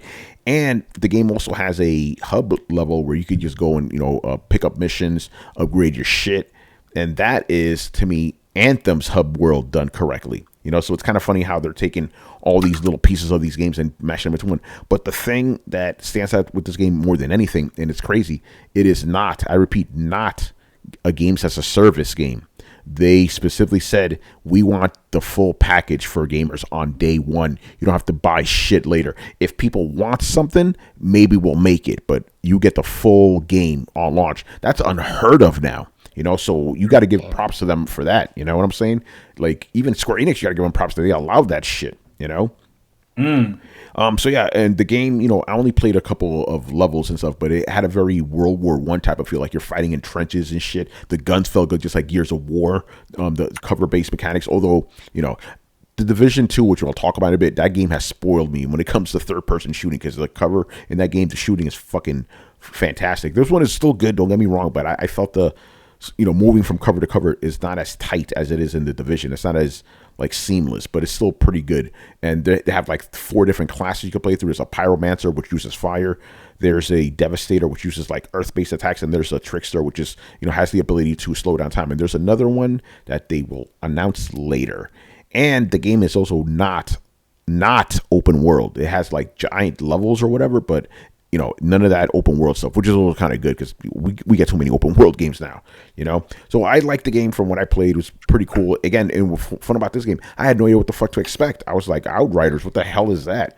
Because I was in at E3 last year, so I didn't fucking see the trailer, but I thought it was cool, and it's 3-player co-op, drop in, drop out, Gears of War style. So it should be cool, hopefully, we'll get together and play that and test all the different powers together, So, and not really much for me to say about Los Angeles. I've been to Los Angeles so many times, it's already kind of become a ho-hum. But I will say this, because, if you guys have heard the podcast before, I'm not a fan of Los Angeles. I feel that the city is disgusting and dirty and smelly. But during winter, it's actually not that bad, man. Weather's 65, 70. Of course, remember that fog? It was not there. Not there. That's the June gloom. Yeah. Thank you to China for that shit. It's true. So yeah, it was cool, and I got to hang out with a couple of people there. Paris from Gamertag Radio, got to hang out with him. Tatiana, got to hang out with her. A bunch of other people. Hip Hop Gamer, he was there too, man. I was in the hotel, lobby getting ready to, get situated, and I hear, "Hey, yo, Tone, you know how it is, man." So we were chopping it up. It was good stuff. I did some touristy shit. I saw Godzilla's star on the Hollywood Walk of Fame, so I had to take a picture of that. Got some In and Out. By the way, people, get In and Out. It's good, but it ain't that great, man. Let's just be real. Oh, shots fired! I'm just being real. That shit. Yeah, Californians hype that shit up. Nah, son. You're give me some cheeseburger. Yeah. So yeah, LA. Yeah. So yeah, LA. LA was cool. I'll be back there June, but yeah, Outriders, definitely keep an eye on it. And here's the thing, next gen game too. It's coming out for PS4, Xbox, and all that, but it's also coming to next gen PS5 and fucking Xbox. I did ask if there's going to be crossplay, but they couldn't answer that shit for obvious reasons. But I've tried. Maybe they'll answer. I try. I really try. Going back to Quantic Dream, All right, so that was that, and then I also went to San Francisco the week before that for the Division 2 Warlords of New York, which is an expansion to the game. We'll get to that in a bit. I do want to tell you quickly, San Francisco, at least the part I was staying at, really nice city, but those hills are too fucking much, man. They are too fucking much. But I'll tell you about that a little bit. So yeah, so I got to play actually the entire demo of the Division 2 Warlords in New York, and basically they did what Adam wanted. They went back to New York. You're in downtown now, new areas that were not accessible in the first game, and I had to take out this one guy, Theo Parnell, I believe it is. And what's cool about this game is when you defeat one of the 4 lieutenant bosses, you get their power, like Mega Man. And his was cool. His battle was cool because he basically had holographic projections of himself, so it was kind of fun trying to figure out which one was the real him. They've also and Adam will tell you more about this in a bit. They also completely redid the leveling system, the RPG system, so it's a lot more intuitive now. People are not going to feel ripped off like we did when they fucking patched this shit. But other than that, it's still the Division you remember. The fighting is good. The mechanics are all tight. I'm ready to dive back into this shit. It's really, really good stuff. So I was impressed by what's going on here because, again, I'm one of those lapped players. I liked the Division 2 when it originally came out. Adam and I and Chris, we played the fuck out of that, But they nerfed the shit. I wasn't really happy about it. But this shit right here, I'm going back, man. So Adam, as our resident Division guy here, what do you think of what they showed? Well, that was not the update that I'm talking about. Well, you're talking about Coney Island, right? Not even fuck Coney Island too. Yeah. That we finished that shit. No, I'm not talking. Yeah, we beat that. We beat that shit. We beat it. We're done. That's it. Trophy unlocked. T-Rolls unlocked. Poof! I threw the flares up. That's it. $2.99, man. $2.99. No, what I'm talking about is the massive fucking update that's coming. Remember when we had the issue with the recalibration before the raid and we flipped out and the whole thing? Yeah. They're doing that all over again. That's with getting everything in the main world, but everything looks like it's going to turn into Division 1. Yeah. They're putting a lot of things that are going to make it more simple, and with the gear set, it's jumping up to 515, just like you mentioned. And for the Warlords, you're on a different system. You're going from 30 to 40. Yeah, Your 30 gear 40, set's that's right. gone. That shit doesn't carry over. All the shit that's in that doesn't carry over. Communities divided, flipping the fuck out because they found out during the live stream it was only supposed to be an hour long, turned into 2.5 hours. Oh shit! Just because everybody was flipping out in the chat. If you watch it, like, what the hell? Because this expansion is $30, and some people like, that's not bad. What's the big deal? Big deal. People that bought the Dark Zone one, that's like $200. Remember with the statue and all that shit? Yeah. On the box, it says all content included, and that this covers all content. And it was like, well, this should cover everything. It's like, no, it doesn't say the keyword expansion. I'm like, that's bullshit, because you're saying that this premium package with all this shit that I spent a lot of money on should cover for the life of this title, and it doesn't. There's one other game that did this once before, and they got some backlash, and that was with Borderlands 2. Remember, they had the season passes, and then there was content outside of the season passes. And people were pissed off because, like, hey, I paid for this season. This should be everything. And they're like, yeah, but we came with some other content. You got to buy that shit up. And they said that after the fact. People were upset that this was never discussed prior to this, saying, hey, by the way, this is not covering any future expansion. They never mentioned it. So now people were up in arms over it, whatever. But the main issue, and this is an issue that a lot of people like myself that I played Wildlands have issues with, is that in Wildlands, there was DLC. I never played the DLC because the content that was in the DLC didn't carry over. You would get a monster truck and all kinds of cool stuff there, and none of that stuff can come into your world. It was as if it was a completely different game. And everything that Warlords is a completely different game. It's got raids. It's got 3-month seasons. It's got gear. It's got all weapons. It's got its own, you see the bosses, 3 areas, fog of war. It's got tons of stuff. It's its own game. Why does it even need to be connected? I could easily see this going the route of Undead Nightmare from Rockstar Games. Remember how first it was part of it and then next it became its own standalone? And I have a feeling this eventually will go in its own standalone, because the fact that it was $2.99 everywhere. Once they launched this, they were like, oh yeah, $2.99, Xbox, PS4, Epic, go get it. But it's going to be big. A lot of people are going to be upset. Already some people are upset just because of the whole recalibration. They are nerfing some stuff. You have to reform a lot of gear. Some things are up in arms. They're gone. They're disappearing. They even said it. They were like, yeah, a lot of stuff is going to be gone. But one cool thing, and this is what I mentioned earlier with Chris, it looks like they're bringing back the whole process of kill a named boss, maybe get an exotic weapon, not a blueprint, not a part, not a fucking key to go farm. Yeah, they did say that you're gonna get good shit now. Yeah, now they're reducing the RNG. That's one of the pluses. So let's say when we do a big battle, and remember we see all the little gold and purple lights all over the place. Not going to happen.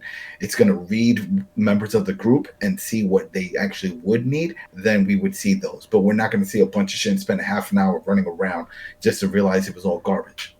And so if you do see a glowy, it's worth your time to go run and pick up the glowy. Yeah, for sure. That is all cool. But the fucked up thing is that here it is.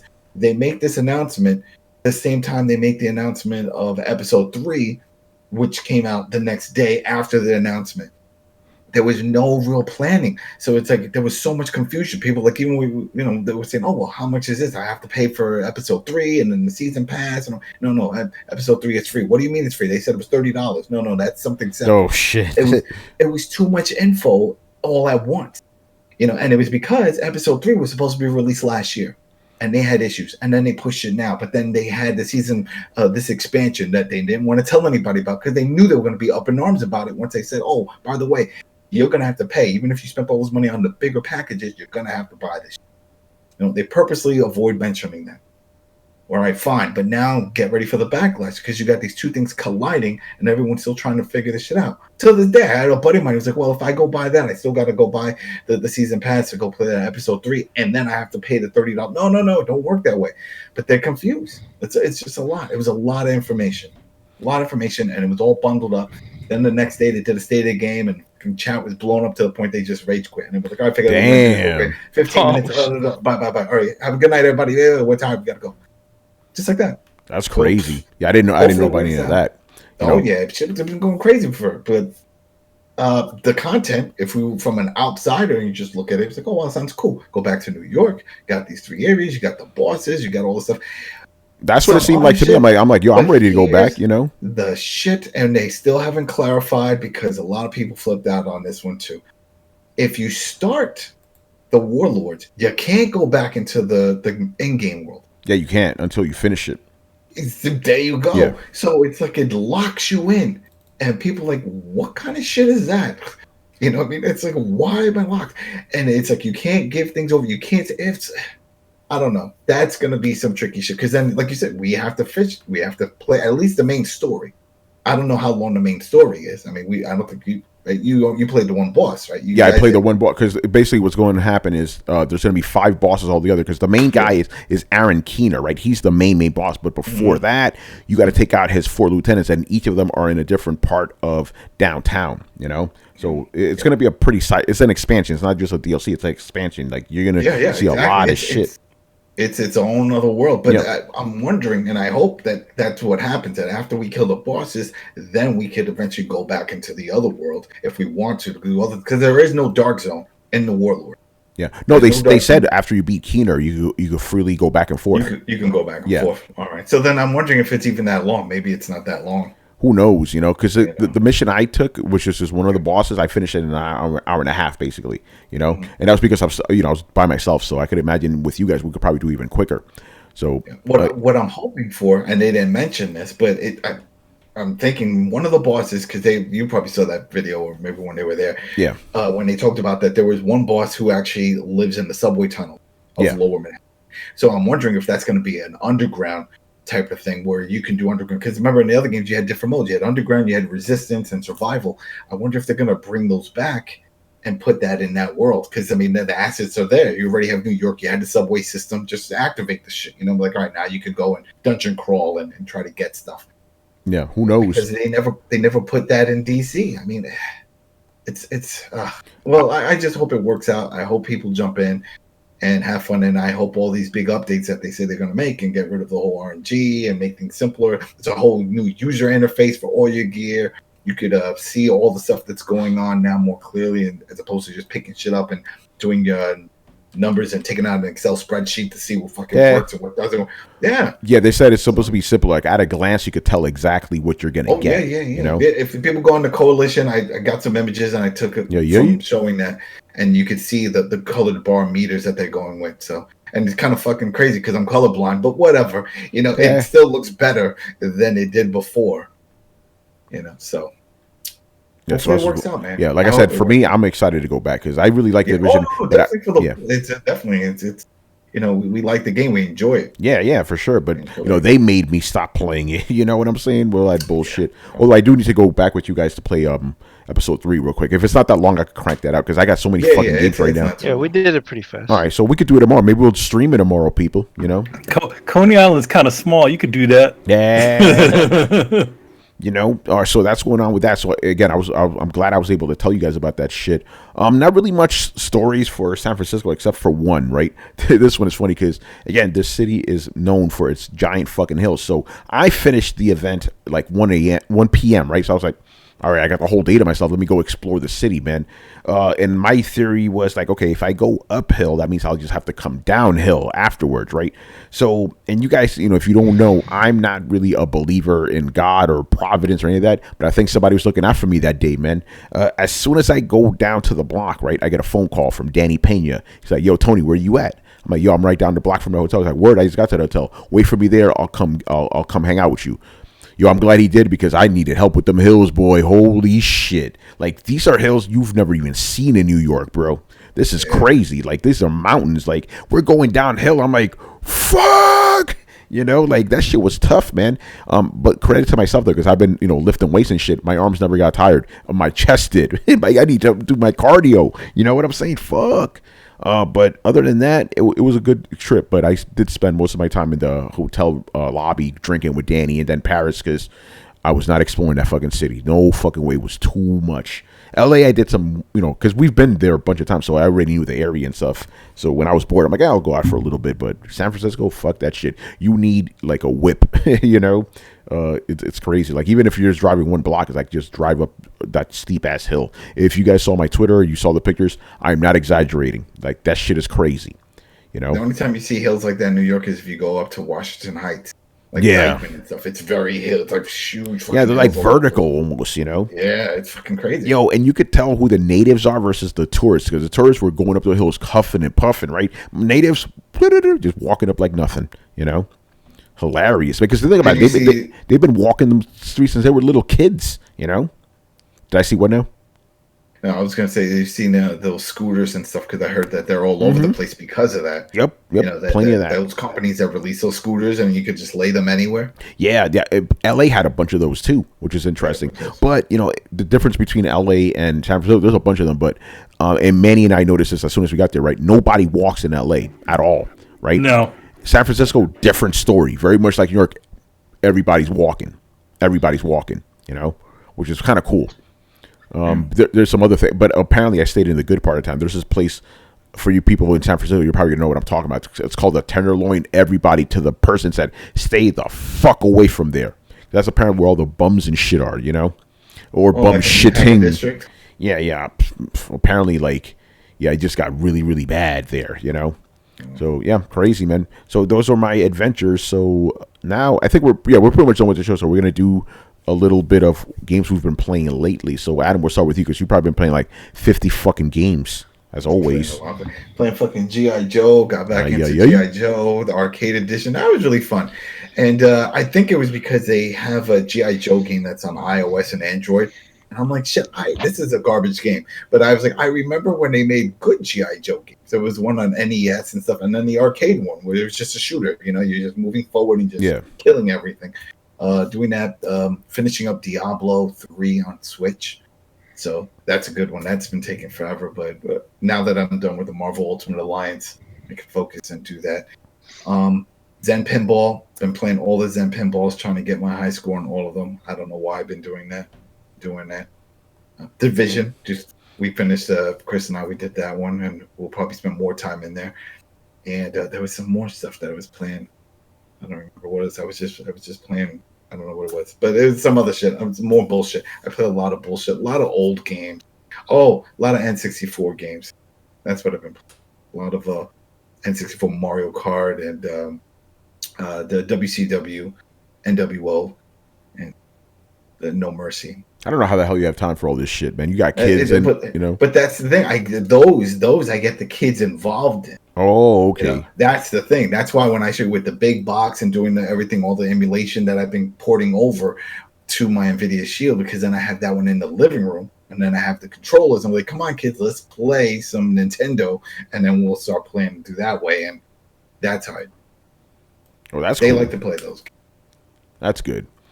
All right, I'll skip to myself. I haven't been playing much. So I played Patapon 2. I reviewed that recently. Never played a Patapon game in my life, man. It's a rhythm game, so I'm not really into those. But, the game looked cute. That's the operative word. It looked cute. So I understand why people like it. But it's just not for me. So I played that. And I'm actually going to do a little bit of something weird. I'm going to tell you the games I will be playing because I got a lot of reviews coming. Oh, yeah. I got one that I'm reviewing, too, that I'm playing. All right, that's why I get them. Yeah. All right, and I could actually tell you about this. So I'm gonna, and some of these are a little bit of a catch up because I've been away for a while. The catch up game is Journey to the Savage Planet. I've finally, I've been playing a little bit of that. So there's that. There's Street Fighter V Champ. Tony, what's up? You can't say that word. The Savage Planet. You can't say savage. Why did I? Okay, cool. I'll tell you later. All right, I was about to say I think something just went over my head right now. Why can't I say savage? Oh man. So yeah, there's Savage that. Garden. Yeah, so there's that. Street Fighter V Champion Edition. Expect that from me. Dreams, like we talked about. Expect that from me.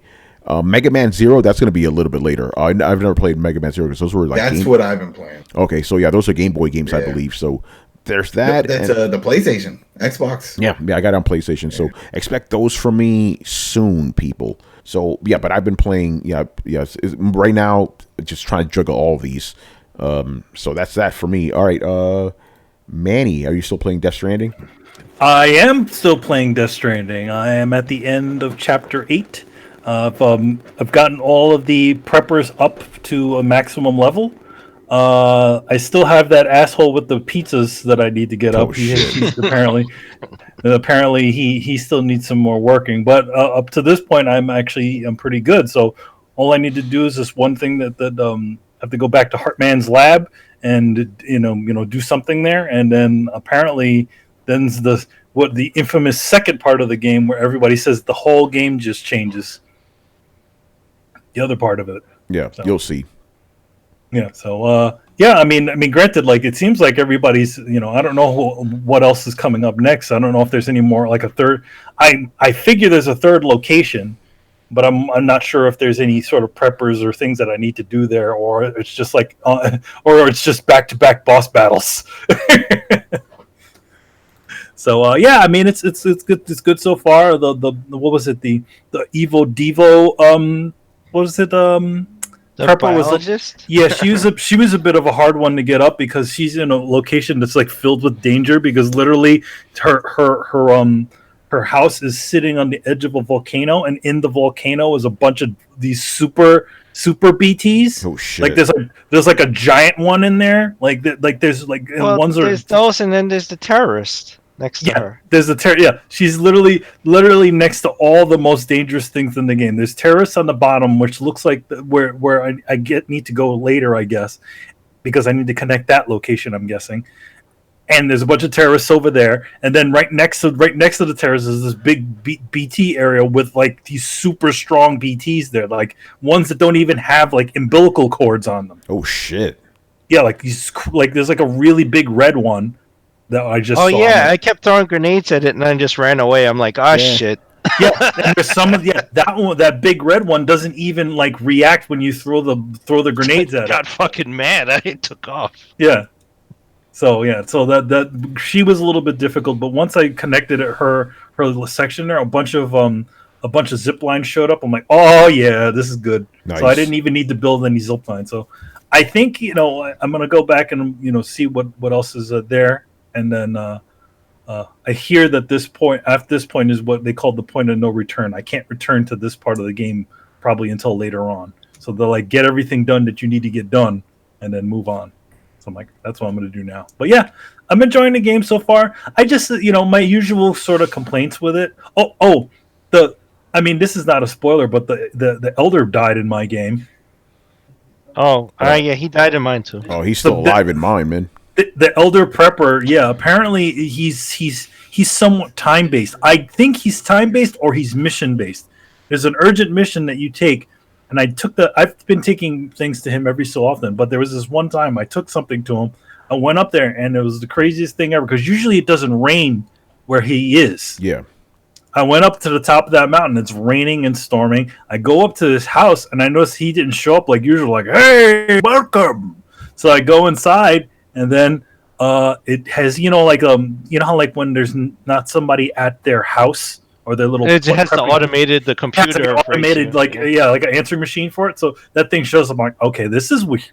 This is weird. So then the thing shows up, and then at some point it does, and it gives me the rating, and I see, and it gives me maybe a good 5 minutes or less of, it looks like a BT is inside of there. I'm like, oh fuck, the dude died. Damn. So then after I see that, you get like an instant email saying, oh, I'm not doing so well. You saved my life. I was at the end of my rope. It's part of it kind of, because if you meet him earlier on, he always, whenever you get deliveries, he always says weird shit to you like, surprised to see me alive, huh? I'm like, oh, that sucks. But yeah, he dies. And then after that, when you go save or go into one of those things, you get another email from the what's his name? The engineer. Or Junji Ito, as he's known in the real world. I hope somebody cremated that old man's body. Dude, no, he's dead body is in there, and the only reason why it probably didn't cause it's kind of protected because it can't get out. Oh, that makes sense. Yeah. So like it can't, like, in other words, it's just stuck inside of this house and it can't get out because of and attack any more people. So it just sits in there. Granted, you can stay in the house, by the way. You can still rest in there. I never tried to rest in there. I saved before I went in there. Decided, okay, let me see if I can rest inside of there. I'm like, nothing happened. I'm like, oh, phew, no secret boss battles or some shit showed up. But yeah, so and then also whenever you do, he still for some reason takes deliveries. By the way, yeah. If you go up to his house, you see that you know how like when you have a delivery, you just press the call button, and then all of a sudden he says hello, and then you know the person, the prepper, shows up. For this one, the BT shows up and it reacts to whenever you scream at it. So he's like thanks a lot, you know, like great to see you or whatever shit he says, and it goes. Brrr. I'm like, oh. Yeah, it's creepy. Yeah, so unfortunately he passed away, but I think he's either time based or mission based. There's a specific mission that you do for him that essentially triggers him to die. Crazy. All right, Chris, what have you been playing lately? Well, I'm still on my Sekiro quest to platinum it. Nice. I'm at 79%, but I have to go into another new game plus because I have to trigger all these alternate story things to happen to get these this alternate boss fight, and I couldn't get it because I missed one conversation and it didn't trigger, so I couldn't get it. So I got to start over, do the conversation right, do all the things, and then it you know, what's her name? The chick who upgrades your health. She gives you a special bell, and I can fight Owl again in the other place. So, and that's the last boss fight I need to do. I think I need. Oh yeah, that triggers 2 trophies because I beat every boss but him. So there's a trophy to beat all the bosses, and there's a trophy for him, his second fight. And I think I have one more, and that's it. But I had to put it on pause because I reinstalled Division 2, so I had to delete Sekiro to make space. Oh, man. So we're playing Division 2 this weekend, so I'll pick that up next week. Cool, man. All right, Brian, what have you been playing lately? Well, I finished my Rage 2 quest. It was all right. It was Rage 2. Like, it wasn't as good as I thought it should have been, but it wasn't as bad as I feel like some people made it out to be. And also, I like the fact that they had throwbacks to the old game, and plus the ending of this game was actually satisfying. Unlike the first Rage, where it's like you finish and it's like, oh, is that it? Like, I thought there was more to it. Like, no, that's it, mate. Damn. So yeah, it's nice in that sense. Yeah, that's done, and then I moved on to playing that game that Beyonce sang about. Wait, which one? Carlos, you know it. Oh, my bad. I wasn't paying attention. God damn it, Carlos, man! I set it up for you. Halo. Oh yes. Wait, whoa. Brian, you're playing Halo. Yeah, I'm playing Halo. Wow, is this your first time playing Halo? It's technically not. I played a demo of Halo 1 on the OG Xbox, and that's as far as I gotten. I never actually played the Halo games before. Oh, wow. So, by the way, Brian. Yeah. I mean, I only heard Beyonce, and then you said Carlos, so I'm just assuming you're talking about the song "You Can Be My Halo." Yes. By the way, I just want the only reason why I'm interjecting is just to let you know that I got it, even though I came in late. I got it. I knew you would, Carlos. I knew you would. So yeah, so I've never played any Halo games before in my I never really played them before. I've played like a demo here and there, but that's it. Yeah, and the interesting thing is that it seems to be that the games are in the Master Chief, they are you can only play them in order of the storyline. Interesting. In order of release. Is that true, or because I couldn't find? Because I want to just play them like in order of release. So 1, 2, 3, then Reach, was it? No, ODST. Then ODST, then Reach.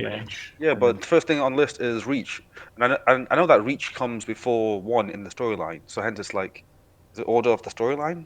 Okay. I guess it's storyline. No, you can play 1, then you can play 3, and then ODST. Like, I don't know how it works on PC though. Who knows?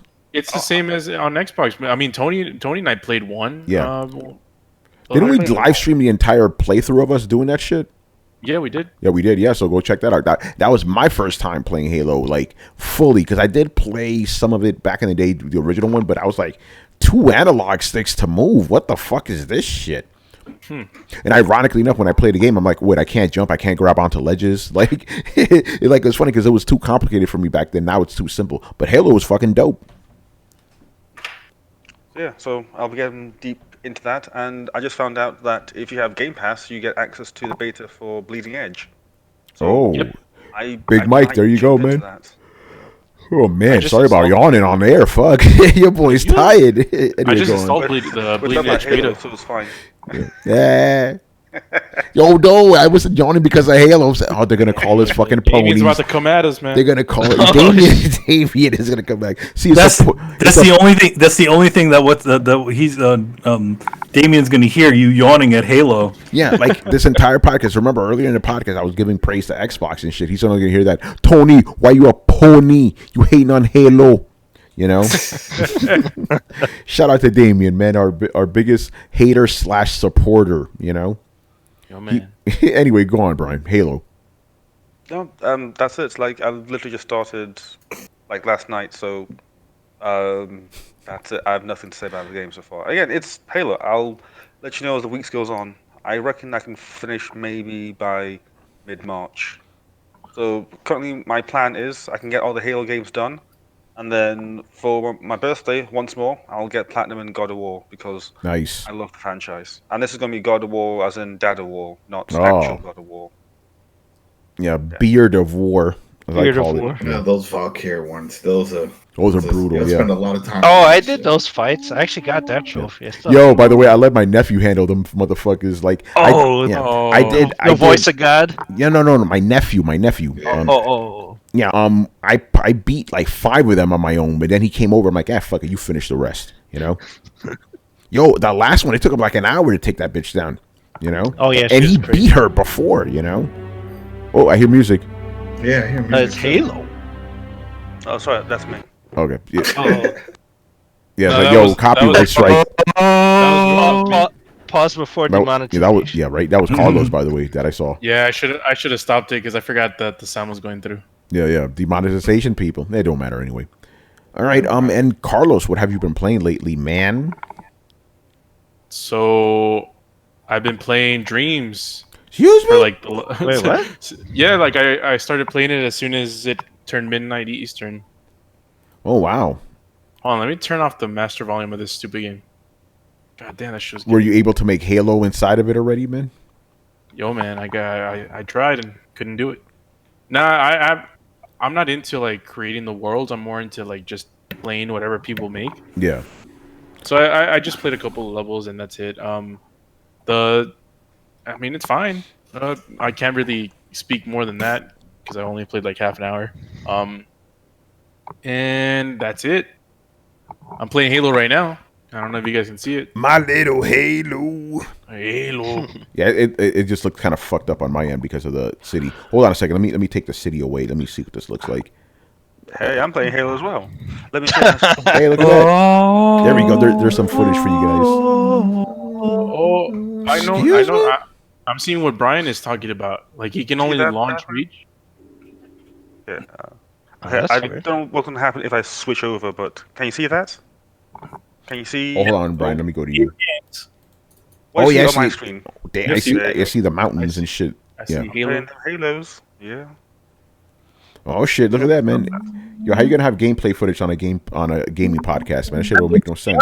You guys can play your games while we're doing this. You guys who are not on screen, you can run your games on there.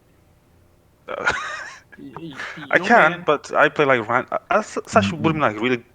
Brian, actually, just like, yeah, Brian doesn't want people to watch him play Sengen Kagura, you know. Oh man. No, yeah, we're getting demonetized for that for sure. Them jigglies and shit. Them plops. Them biddies, you know. I'll figure out why this shouldn't be happening. Excuse me? Why I can only play Reach. Maybe I need to install something else. Halo Reach. I had the same thing where it only had like Reach at the top and that's it. I'm like, I tried to press everything else and nothing was happening. So I'm like, what's going on? Do they have to remaster Red versus Blue now? Hey, I like that. DJ Chan asks, can you play Gears of War on PC? Yes, you can. Yeah. Oh, for the longest. Yeah, man. But only, sorry, on Game Pass they have Gears 1 remastered and 4 and 5. I don't know what's happening with 2 and 3. Interesting. We did a giveaway. I could have gave you the copy. Nobody wanted that shit. Yeah, man. Yeah, we got a bunch of ponies. Pony show. It's a pony show, pony podcast. Is that what he said? Yeah, no, that's what he thinks, man. We're a pony podcast, even though we knock down everybody equally around him. Even though we're playing 2 people playing Halo. Yeah, right you're playing now. Halo right now. No, we're still a pony podcast, man. Don't disrupt the narrative, bro. Yeah. Anyway, I think we're done here, people. So yeah, I don't have any announcements. Brett didn't show up, but we still held it down. We without him, doing his non sequiturs and all that other shit. Yeah. Yeah. And by the way, we promised that I complete for guys. I've been so fucking swamped with work and all these trips and shit. Contest. We're gonna have a real contest for you next week. I'm gonna give you away some keyboards and shit. And some other. Oh goodies. yeah. It's gonna be crazy, man. I need some room in this motherfucker, man. I gotta offload this shit. Yeah, anyway, we're done here, man. So thank you for watching and listening. Subscribe to Throwdown on SoundCloud, iTunes, and YouTube. Follow us on Twitch, Twitter, and the Facebooks at Throwdown Show. Links are located in the description below. Once again, our show is Tony Polanco, and tonight I was joined by Emilio Lopez. See you later, guys. Chris Seeley. Hey, take care, everyone. Carlos Romero. Jesus. Adam Vale. Have a good weekend, and if you have off on President's Day, enjoy. Yay. And Brian Manjoma. There's peoples. All right, guys, we'll see you on Sunday. What? Yeah. Isn't it gonna be your birthday like tomorrow or something like that? Oh, we'll do that on Throwing Your Questions, man. When is it? On Sunday. My birthday's on Sunday, good. man. I thought it was Saturday. Okay. Yeah. I will be celebrating on Saturday, though, man. It's gonna be crazy, but yeah, I will be. Yeah, my birthday's on actual Throw On Your Questions Day, man. So stay tuned, man. All right, we're out. Later. Later, guys. They better give you some some Middle fucking East. vanilla ice cream. Right, yo, they got the ice cream over here, though, man. Oh man.